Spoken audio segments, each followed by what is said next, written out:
Já chegamos na metade da Semana Santa, né? Hoje é o 4º dia. Terça-feira, passou rápido, né? Já está na metade já. A partir de agora. E você, como tem passado a sua semana? O irmão falou uma coisa interessante ali. Falou a semana, quando a gente se dedica para fazer uma coisa para Deus, irmão, sempre a gente tem algum obstáculo. Se não houver obstáculo, é porque a coisa não vai dar resultado. E quando a gente se dedica para fazer algo para Deus, os obstáculos aparecem. E na semana de oração não é diferente, pelo contrário. Mas perseverança é o caminho da vitória. Então, parabéns porque você escolheu. Aliás, hoje, o irmão também já foi ali a introdução, já quase o momento da oração, foi uma introdução ao tema. Hoje eu disse a vocês a importância, a gente iria orar pelas decisões, né? Deixa eu fazer uma pergunta aqui, não precisa levantar a mão, só para você refletir. Quem aqui está precisando tomar alguma decisão importante em sua vida? Eu acho que praticamente todos, eu preciso tomar algumas na minha vida. Eu preciso tomar, e o pior de tudo, sabe qual é? Às vezes você precisa tomar uma decisão e você não sabe qual a melhor escolha. Isso é ruim. Mas vou lhe falar algo que é pior. Você precisa tomar uma decisão, você sabe qual é a melhor escolha, mas você não toma. Isso é pior. Então, para aqueles que não sabem qual é o melhor caminho, nós vamos orar para que Deus te mostre. Para aqueles que já sabem qual é o melhor caminho, vamos orar para que Deus te dê força para você seguir em frente. Pode ser? Vamos, se você puder, eu queria convidar você novamente a se colocar de joelhos. Por favor, vamos falar com Deus. Querido e bom Deus, graças te damos, porque o Senhor é um Deus que atua na nossa vida, mostra o caminho. E agora pedimos a respeito de uma decisão que cada um aqui precisa tomar. Tu sabes qual é, Senhor. Mas em nome de Jesus pedimos que o Senhor nos mostre claramente. E se o Senhor já tem feito isso, se essa pessoa já sabe que ela tem a força, poder e condição para tomar essa decisão e seguir à frente, Senhor. Por favor, nós cremos em Ti e sabemos que o Senhor sempre escolhe o que é melhor para nós. Por isso nós pedimos esta bênção em nome de Jesus. Amém.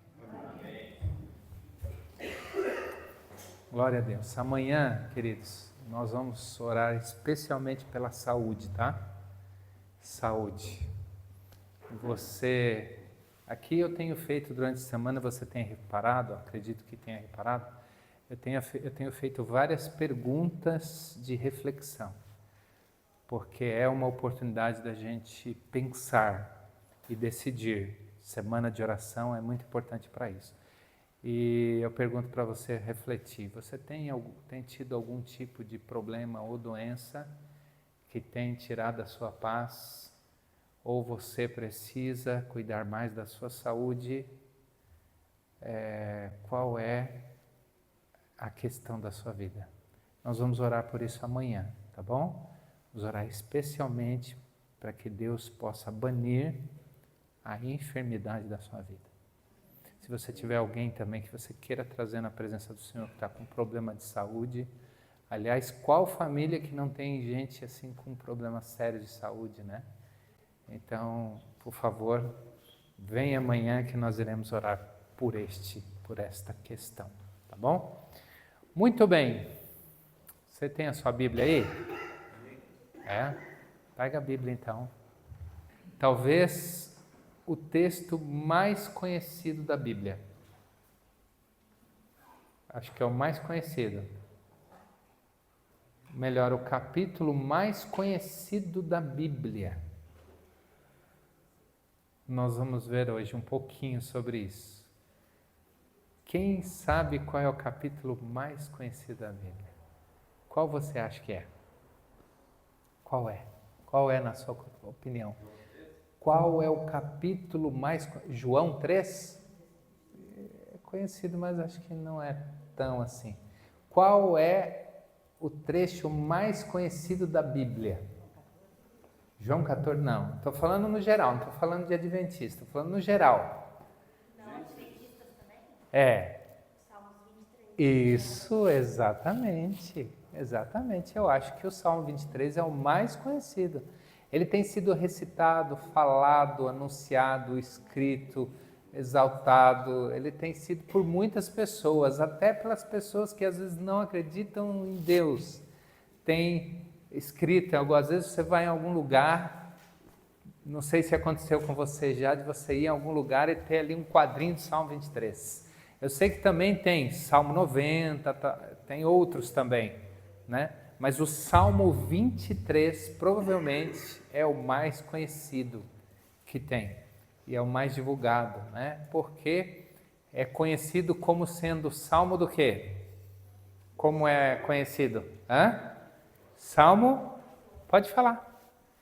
Salmo do Bom Pastor, não é isso? Salmo do Bom Pastor.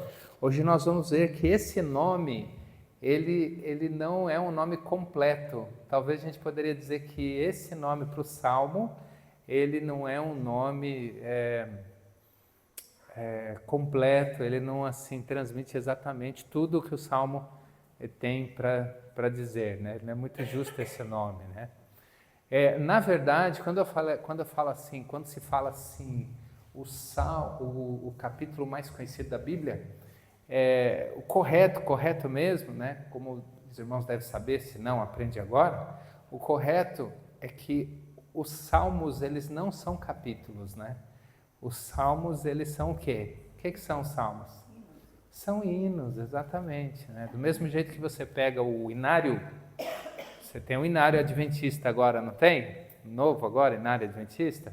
Aí você pega o inário e você não fala assim, ó, vamos abrir no capítulo 40. Não, você fala assim, vamos abrir no hino 40. Não é? Quando você se refere ao inário.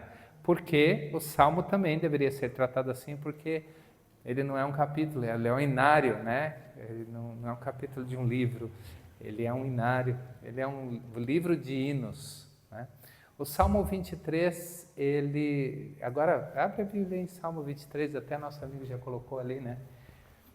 Colocou ali o Salmo 23. Você consegue colocar todo o Salmo 23 ali? Não. Conforme foi indo, abre, né? Isso, tudo bem, então vamos seguir assim. O nosso objetivo, ele é muito conhecido, acho que basicamente aqui boa parte conhece, alguns devem conhecer de cor, não é possível, talvez boa parte conheça de cor, né? Mas vamos lá, Salmo 23. O Salmo 23 é conhecido como o Salmo do Bom Pastor, porque ele começa falando de uma correlação entre Deus, entre Jesus, mas entre Deus e o ser humano, nos colocando como sendo parte do seu rebanho, porque Davi, esse é um salmo escrito por Davi, Davi começa dizendo o quê? O Senhor é o meu pastor e nada... Você sabe, amigos, nós vamos fazer uma pequena exegese bem rápida desse salmo aqui, porque ele também é um salmo, apesar dele ser curto, é um salmo bem profundo, né? Mas o Senhor é o meu pastor, nada me faltará. O ideal, uma tradução mais fiel, poderia ser colocada assim, olha, o Senhor é o meu pastor, nada do que realmente eu preciso sentirei falta. Essa é a ideia mais correta. Nada do que realmente eu preciso, eu sentirei falta. Eu digo isso porque às vezes as pessoas utilizam esse verso, esse pensamento para ensinar algo que o texto não está dizendo. O que o texto está dizendo é que Deus nos completa em nossa necessidade. Essa é a ideia. Deus nos completa em nossa necessidade. A ideia do primeiro verso é que em Deus nós somos plenos. Por isso nada nos faltará, né? Ele me faz repousar em pastos verdejantes. E veja que se Deus é o pastor, nós automaticamente somos o quê? ovelhas ou cordeiros, né? Cordeiro no masculino e ovelha, que é o feminino, né? Cordeiros ou ovelhas, não, o rebanho ali, que nós fazemos parte do rebanho de Deus. Então, eu pergunto para você, o que é melhor para uma ovelha ou um cordeiro do que estar em pasto verde? Aqui é um lugar que ultimamente tem chovido bastante, a gente tem até ficado meio preocupado, né, com muita chuva. A região onde eu moro, lá no Paraná, chove muito pouco. Muito pouco. A agricultura tem sofrido bastante porque está faltando água.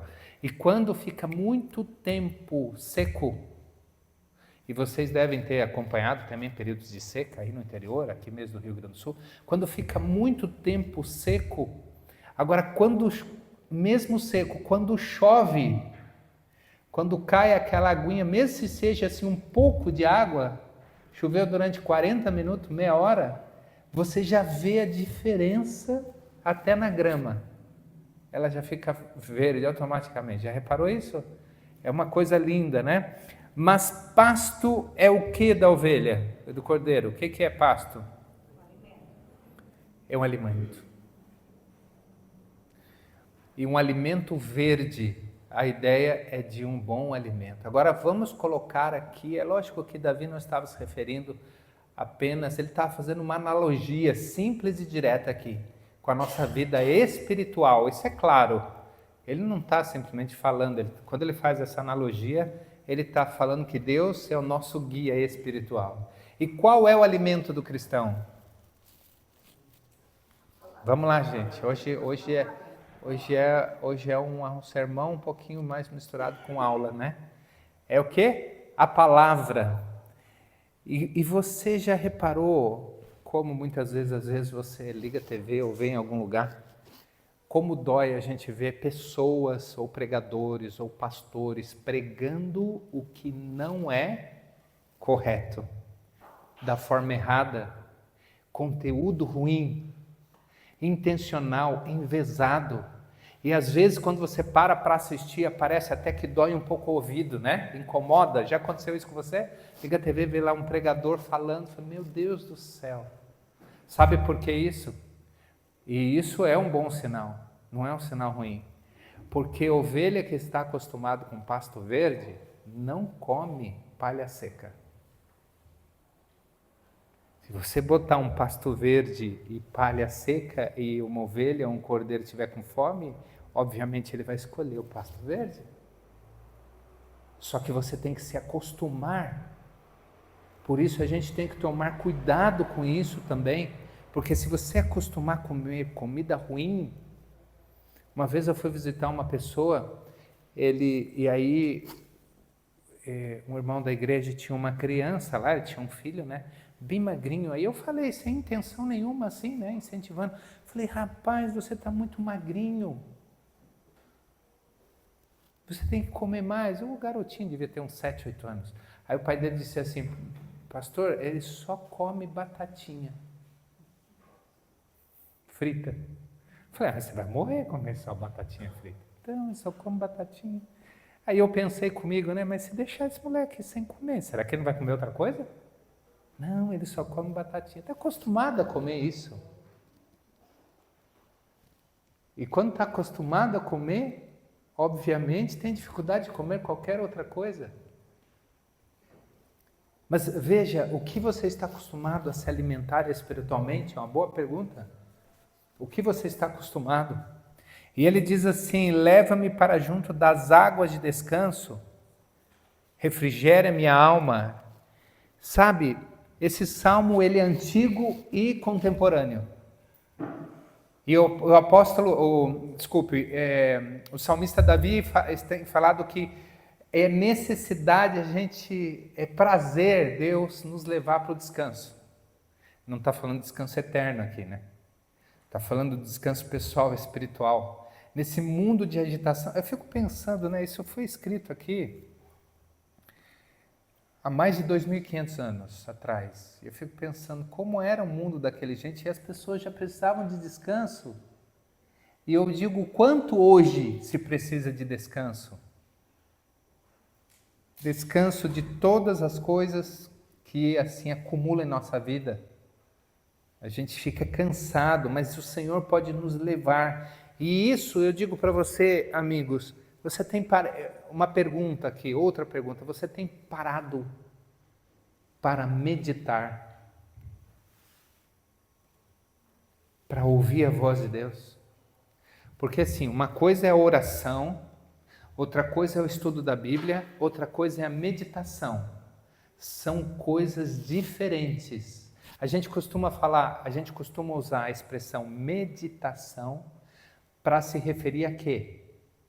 Ou a leitura de um livro com uma mensagem diária, né? Meditação matinal, certo? Aliás, a meditação matinal desse ano está muito boa com o Rodrigo Silva, né? Ele que escreveu. Ou a leitura da meditação matinal, ou a questão da gente ler a Bíblia ou estudar a lição da escola sabatina, é a meditação. É uma expressão que a gente usa, mas a meditação, ela faz parte da vida cristã. E sabe o que é? É você contemplar Cristo e deixar que Ele fale ao seu coração. Aí eu pergunto, você tem feito isso? Ah, pastor, eu não tenho tempo para isso. Opa, é algo de se pensar. De você ler um trecho da Bíblia e depois ficar pensando naquele trecho e dizendo para o Senhor, o que o Senhor quer falar comigo, Senhor? O que o Senhor tem para mim a respeito disso? O que eu preciso entender disso? O que eu preciso mudar em minha vida? O que eu preciso absorver? Senhor, mostra para mim o que é. Deixa Deus falar. Eu falo para você uma coisa, amigo. Você quer fazer um teste? Faça isso. Leia a Bíblia, ore a Deus e pare e fique esperando a resposta. Muitos vão se surpreender, porque Deus vai falar. Deus vai falar com você. Essa é a importância da gente deixar descansar na presença de Deus. A gente contemplar a Deus nesse mundo tão agitado que a gente está vivendo, né? Tão complicado que a gente vive. Guia-me pela vereda, refrigera minha alma, guie-me pela vereda da justiça, por amor do seu nome. Guia-me, guia-me. Sabe, amigos, eu estou num colégio lá e eu trabalho com os seminaristas. Nós temos, nesse ano de 2025, nós temos aproximadamente 160 seminaristas fazendo teologia, né? E eu sou responsável por cuidar deles, por cuidar da família deles, porque eu faço um trabalho ministerial também no colégio. Eu não só dou aula, mas sou responsável por isso também. E aí, então, ao me relacionar ali com eles, né, a gente percebe, e eu sei que isso não é algo exclusivo deles, mas muitas dúvidas, muitas perguntas. Pastor, o que o senhor acha? O que eu devo fazer? Muitas perguntas. E como é importante a gente ouvir a Deus para Ele nos guiar. Para Ele nos guiar na vereda da justiça, naquilo que é correto, pela motivação correta. E eu queria dar um ressalto aqui, né, por amor do seu nome. Nós devemos fazer as coisas por amor do nome de Cristo. Hoje a palavra amor, ela tem sido desvirtuada. Não é uma coisa de hoje, né? Isso já vem de anos. Mas nunca como hoje está tão desvirtuada. Não se existe referência mais de amor. O amor não existe referência mais. A referência bíblica foi abandonada. A referência que o amor é algo que é um dom divino que nós oferecemos às pessoas. O amor não é para me contentar. Hoje o mundo coloca o amor como uma relação de autocontentamento. O amor não é para me contentar. O amor tem a ver com o outro, com a outra pessoa. E o mundo hoje tão não sabe e das coisas mais terríveis eles chamam amor. Eles dizem que há amor. Eu costumo dizer que o mundo hoje está caminhando para um grande buraco só porque ele tem formato de coração. É assim que está a sociedade, fazendo o que é errado em nome do amor. Mas o amor puro é um dom de Deus. E eu digo a você que muitas vezes eu peço para Deus para que Ele me ajude a amar, porque eu não consigo. Eu tenho que pedir amor a Deus. Amar, talvez amar um filho, uma filha é uma coisa mais fácil, mas amar outras pessoas é mais difícil. Muito mais difícil. Mas lembre que o amor é um dom de Deus. Deus é que coloca o amor dentro do nosso coração. Aqui, continuando o verso 4, diz assim: ainda que eu ande pelo vale da sombra da morte, não temerei mal nenhum. Interessante que os estudiosos têm falado sobre esse vale da sombra da morte. Mas, por outro lado, eu penso claramente que o vale da sombra da morte pode ser que existia fisicamente, pode. Mas aqui é claramente, todo o salmo é uma analogia espiritual.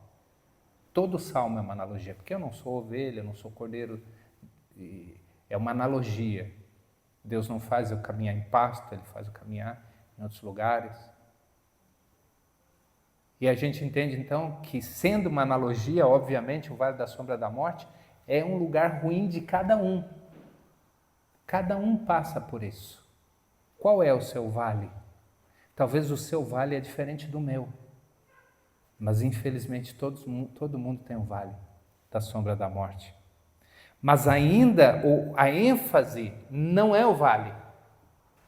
O vale é segundo plano. A ênfase, o mais importante é: não temerei mal algum, porque tu estás comigo. É o mais importante disso. Não interessa onde, na verdade, porque se eu for com Deus, é o mais importante.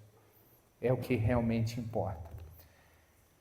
O teu bordão e o teu cajado me consolam. O teu bordão e o teu cajado me consolam. Até aqui, amigos, veja. O bordão de Deus, o esforço de Deus, o cajado de Deus, e essa frase aqui, ela fala da justiça de Deus. Que se há algo que me protege, me guarda, que muda a minha vida, é Deus. Não o meu esforço. Veja que ele não teme, não porque ele é uma boa pessoa, não porque ele faz as coisas certas, porque ele sabe o caminho, mas porque Deus consola e protege. Até o verso 4, nesses 4 primeiros versos aqui, nós temos de forma muito apropriada o que entendemos como o Salmo do Bom Pastor. Só que a partir do verso 5, o Salmo ele muda a analogia, não é mais o Bom Pastor. Agora é o Salmo do Bom Anfitrião. Sabe o que é um anfitrião? O que é um anfitrião? É aquele que recebe alguém, não é? Um anfitrião. E ele começa dizendo assim, veja só, ele fala assim, ó: preparas-me uma mesa. Lá no Oriente, naquela época, era algo muito difícil alguém entrar para cear com alguém, só se fosse um convidado. E os convidados eram tratados de forma muito especial. Era responsabilidade do anfitrião total e completa. Vocês se lembram a história de Ló? Que o povo bateu na porta. O que Ló chegou a dizer a respeito para proteger os convidados, que eram os anjos? Ele disse assim: olha, não, eu tenho uma filha, as filhas virgens, eu entrego ela, mas não leve meus convidados, não foi? Lembra disso? Ter um convidado era algo muito sagrado. E chamar alguém para comer, aqui a gente tem um costume, né? Vem alguém no sábado, e é um bom costume, não está nada de errado isso. Pelo contrário, devemos fazer mais. Aí a gente convida alguém para almoçar na nossa casa, às vezes a gente nem conhece a pessoa, mas vem na igreja, vamos lá, isso é bom. Mas no Oriente, convidar para vir à casa, entrar na casa e preparar uma mesa é uma expressão também, né? Preparar uma ceia, um alimento, era um sinal de intimidade, relacionamento. O anfitrião era responsável pelo seu convidado. Deus, quando diz assim, preparas-me uma mesa na presença dos meus adversários, preparar uma mesa quer dizer que Deus nos chama para casa, olha só, Deus nos chama para a casa dele. Ele quer ter intimidade, ele quer comer conosco, que é algo muito sério no Oriente. Você compartilhar o alimento era sinal de comunhão. Tanto é que em Atos, quando fala que a igreja crescia, diz o quê? Que eles dividiam o quê? O pão. Era sinal de comunhão. Quando Deus nos chama para participar da mesa, Ele quer ter comunhão com você. Intimidade. Agora tem uma coisa aqui que inicialmente não é muito fácil de entender. Sabe o quê? Diz assim, preparas-me uma mesa. Isso é muito bom. É muito bom a gente sentar e comer com os amigos, não é verdade? Só que Deus, quando Ele nos chama para botar na mesa, quem que Ele põe junto conosco? Está escrito aí. Quem? Os adversários. Você já parou para pensar nisso? Como é que você vai entrar numa casa que você estava todo feliz porque ia fazer uma boa refeição lá com seu amigo Deus, mas Ele coloca o seu adversário para sentar junto com você? Eu espero que não tenha ninguém aqui, e se tiver, que Deus mude o coração. Mas às vezes as pessoas dizem, já falaram algumas vezes para mim, pastor, eu odeio tal pessoa, quando ela entra no ambiente, eu fico mal. Eu fico mal. Espero que isso não aconteça com ninguém. Mas quando a gente coloca o nosso adversário, no mínimo, a gente se sente um pouco incomodado. Por que que Deus não coloca somente as pessoas que a gente gosta, mas coloca nossos adversários? É também lógico entender que ele não está falando de pessoas aqui, porque todo salmo é analogia. Mas ele está falando do nosso adversário pessoal. Aí eu pergunto para você, qual é o seu adversário? Alguns, o adversário é um vício. Outros, até mesmo uma pessoa. Outros é um relacionamento, uma falta de perdão. O fato é que quando a gente se aproxima de Deus e fala assim, não, eu vou ser cristão de verdade, eu quero ir para a casa de Deus, eu quero mudar. Então Deus nos chama e na nossa presença Ele diz, filho, ao contrário do que o mundo fala, olha que sujeira que Satanás colocou em cima do cristianismo. Você liga a TV e tem uma pessoa lá falando assim, ó. Vamos ver se você já viu alguma coisa semelhante.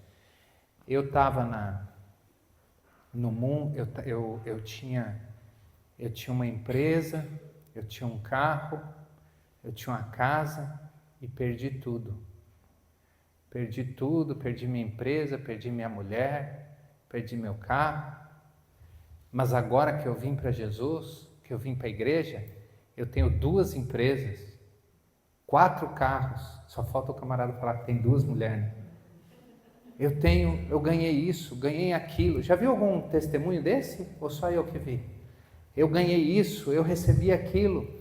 A imagem que é projetada do cristianismo, que é o que nós conhecemos teologicamente como evangelho da prosperidade, ou seja, a pessoa vem e ela só tem prosperidade, né? A imagem que é projetada desse tipo de cristianismo não é a imagem bíblica, não é.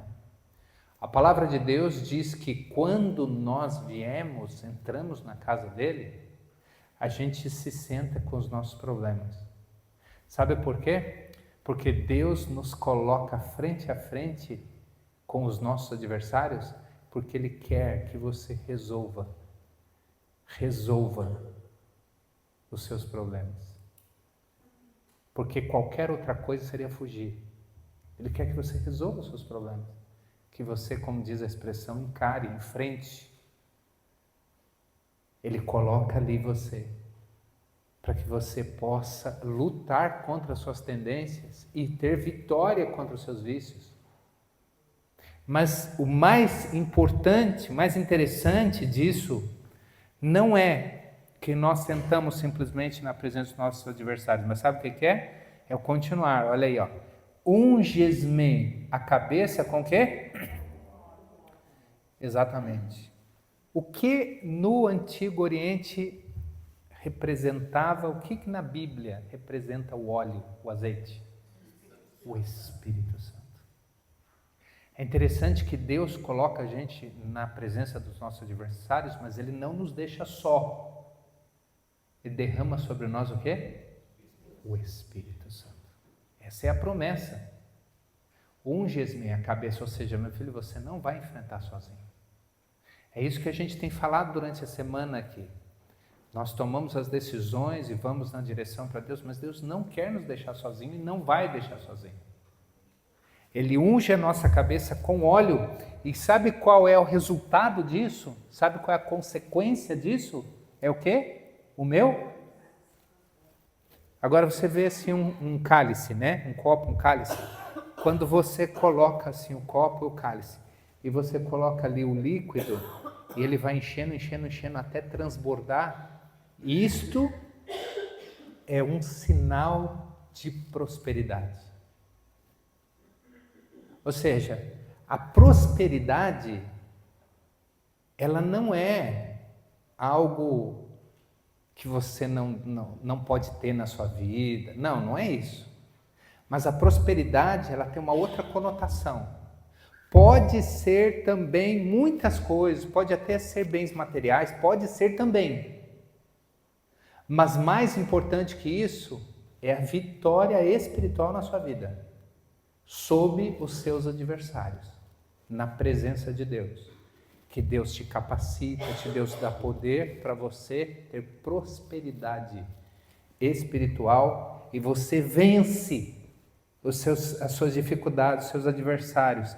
Agora, isso é na casa do Senhor, porque quem prepara a mesa é Deus e a mesa é uma analogia de comer dentro da casa. A gente não faz uma mesa lá no quintal, lá no meio do pasto, para o nosso convidado comer. A gente traz ele para dentro da casa. Era assim que se fazia. O meu cálice transborda quando eu me coloco na presença de Deus, enfrentando meus adversários. E o resultado disso, ele termina esse salmo de uma forma muito especial. Ele diz assim, ó: bondade e misericórdia certamente me seguirão todos os dias da minha vida. E ele termina dizendo qual é o desejo pessoal. E habitarei na casa do Senhor, quando? Amigos, esse salmo, na verdade, ele mostra aqui a trajetória do cristão. É uma analogia espiritual da trajetória do cristão. Nós começamos com a relação de pastor e ovelha. Deus nos chama e nós seremos eternamente do rebanho de Deus. Deus nos chama, é como eu disse, alguns às vezes até late, né? Mas tem que lembrar que ovelha não late. Alguns até querem morder um outro, mas ovelha não morde. Quem faz isso são lobo, né? Ovelha não faz, não tem essa relação uma com a outra. Mas a gente vai aprendendo, Ele nos leva para junto da água de descanso, Ele nos dá a paz, Ele nos protege, mas tem um momento que Ele diz: agora, meu filho, chegou a hora, aqui está o seu problema. Essa não é a primeira coisa do salmo, mas tem um momento, você enfrente isso. Agora não fique preocupado, porque eu estarei com você. A minha presença estará com você.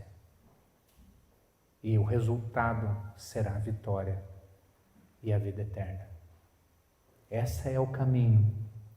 Amigo, amiga, eu não sei qual momento você está, Mas o mais importante de tudo é que você não deve temer, porque o Senhor estará contigo no processo. Amém. Presença de Deus em nossa vida. Busque, bata, clame, chore, se for preciso. Mas não abandone a Deus, porque a ênfase dele é a sua presença na nossa vida. A ênfase, ele está, a ênfase do Salmo, é passar por tudo isso, mas eu estou aí, eu estou aí, eu estou aí, eu estou aí. A gente erra muito na vida, e errar faz parte do processo. Uma vez eu estava pensando no erro e lembrei de uma situação da minha filha. Minha filha, ela agora tem 17 anos, mas quando ela tinha 1 ano e pouco, ela queria comer de talher, quando tinha 1 ano. Aqueles que são pais sabem disso. A gente tem que, um pouquinho antes ela já queria comer de talher, e a gente tem que incentivar, porque a criança começar a comer de talher é uma libertação para os pais. Se ela começar a comer sozinha, né? Que até você ficar lá na boquinha de tirar. Se ela começar a comer sozinha, é um passo importante. Então, a minha filha, e como ela via todo mundo, ela cismou desde pequena, ela não queria de jeito nenhum comer de colher, porque ela via as pessoas comer de garfo. Ela não tinha contato com muitas crianças, né? Ela foi minha primeira filha, então ela via, a gente ia nos lugares e aí todo mundo comia de garfo. E aí você dava a colher para ela, ela jogava, ela queria o garfo. E obviamente uma criança de 1 ano e pouco comer com garfo, 1 ano e meio, comer com garfo é difícil. E a gente comprava um garfinho especial para ela e ela não queria o garfo de bebê. Porque tem uns garfinhos de bebê, ela não queria, ela queria aquele garfo que a gente usava. Sabe o garfo? Aí a gente tinha uns garfo mesmo, garfo, mas menorzinho, né? A gente dava para ela. E olha que a gente tentou o garfinho de bichinho e tal, não queria. Queria aquele garfo que a gente comia. E aí ela pegava a comida lá e levava para a boca. E uma parte comia e outra parte caía, né? Como era de se esperar. E ela comia assim. Só que a gente quer incentivar o pai, né? E quando isso acontecia, o que você acha que eu fazia? Falava para ela. Quando caía a comida, eu falava para ela assim: minha filha, parabéns, você está conseguindo. E ela comia, um pouquinho comia, o resto caía, metade, mais da metade caía. E eu dizia para ela, sabe o quê? Muito bem, você está conseguindo. Vai, continua. Sabe, nós não somos muito diferentes disso. Às vezes eu fico imaginando, né? A gente tentando fazer as coisas e a nossa forma de fazer muitas vezes imperfeita. E tenta, e cai, levanta. E você acha que Deus, que é Pai lá do céu, está dizendo assim: você não sabe fazer nada mesmo. Você não presta para nada. Não. Isso são os humanos. Deus, que é amoroso, olha para cada um de nós, na nossa tentativa de buscar o que é certo e diz: muito bem, continue, você está conseguindo, você está avançando, vá em frente. Amigos, nós vamos ter aqui mais uma mensagem? Vai ter?